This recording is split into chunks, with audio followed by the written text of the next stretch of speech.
hablaremos de uno de los tributos más antiguos pero aún vigentes en el sistema tributario, el impuesto de timbre, un gravamen que a pesar de su larga historia sigue generando controversia y debate en la actualidad. ¿Pero qué es el impuesto de timbre?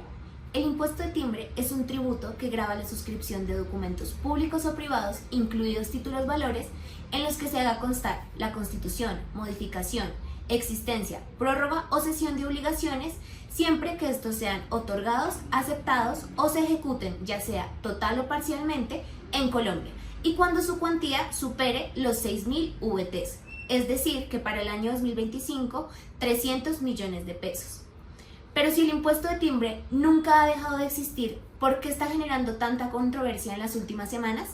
Recordemos que el decreto 0175 de 2025, proferido en ejercicio de las facultades extraordinarias otorgadas por el decreto 062 de 2025, mediante el cual se declaró el estado de conmoción interior con motivo a los enfrentamientos de grupos armados en el Catatumbo y zonas aledañas, modificó la tarifa del impuesto de timbre, pasando del 0% al 1% a partir del 22 de febrero de 2025. En este contexto, la Subdirección de Normativa y Doctrina de la DIAN señaló el pasado 5 de marzo en su concepto que, primero, la reducción gradual de la tarifa, es decir, del 0% establecida en la Ley 1111 de 2006, no implicaba que el impuesto dejara de existir. Por el contrario, se mantenían vigentes los elementos esenciales del tributo y eso es lo que hoy en día permite que se establezca la tarifa del 1% del decreto 0175 del 2025. Además, señaló respecto a los contratos de cuantía indeterminada que si bien el hecho generador se configura con su suscripción, otorgamiento o aceptación del documento, su causación y base gravable se concretan con cada pago. Esto quiere decir que si el contrato fue celebrado antes del 22 de febrero, los pagos realizados hasta antes de esa fecha estaban sujetos a una tarifa del 0%,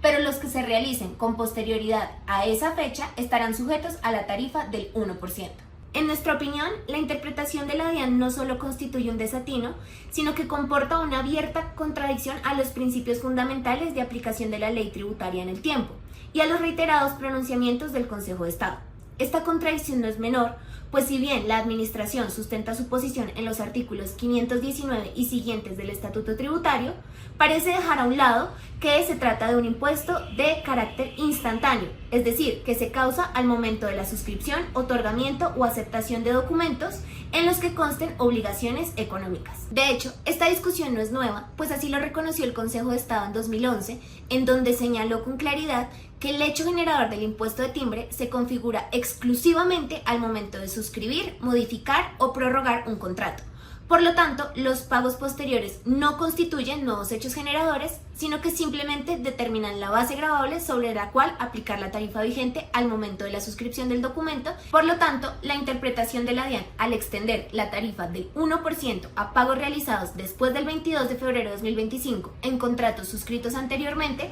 contradice este principio jurídico fundamental y genera dos consecuencias inaceptables. Primero, una aplicación retroactiva del impuesto y segundo, una alteración de la seguridad jurídica para quienes firmaron contratos bajo otras condiciones tributarias.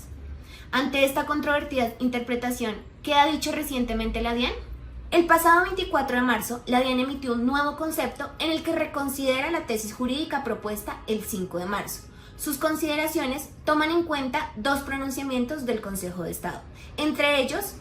el del 2011, el más reciente, en el que abordó un caso contrario, es decir, cuando la tarifa disminuye, y determinó que los contribuyentes sí pueden beneficiarse de reducciones tarifarias para pagos realizados después de la entrada en vigor de la nueva tarifa, incluso si el contrato es anterior. Y como segunda consideración, la sentencia del año 2000, en la que se estableció que cuando hay un aumento a la tarifa del impuesto, en ese entonces del 1 al 1.5, los contratos firmados antes del cambio normativo no se ven afectados, es decir, mantienen la tarifa original que estaba vigente cuando se firmó el contrato. En efecto, señala la DIAN que la regla de decisión del año 2000 se aplica para los casos en los que la tarifa sube, mientras que la regla de decisión del 2011 se predica de los casos en los que la tarifa baja, lo que sería aplicable actualmente teniendo en cuenta que antes del 22 de febrero de 2025 se pasó una tarifa del 0% al 1% y después del 31 de diciembre se pasaría a una tarifa del 1 al 0%.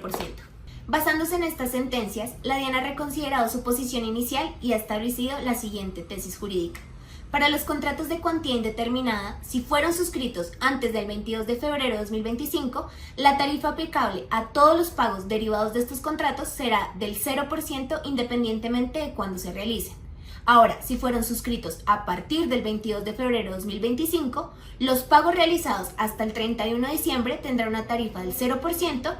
y los pagos realizados a partir del 1 de enero de 2026 estarán sujetos a una tarifa del 0%. ¿Qué significa esto en la práctica? Que si usted tiene contratos de cuantía indeterminada firmados antes del 22 de febrero de 2025, todos los pagos derivados de esos contratos estarán grabados a una tarifa del 0%, es decir, no tendrán que pagar el impuesto. Si ha realizado pagos aplicando la tarifa del 1% para contratos anteriores al 22 de febrero, basándonos en el concepto de la DIAN, podría tener derecho a solicitar la devolución de estos valores. Y finalmente, si ha suscrito nuevos contratos a partir del 22 de febrero, los pagos de estos contratos estarán sujetos a la tarifa del 1%.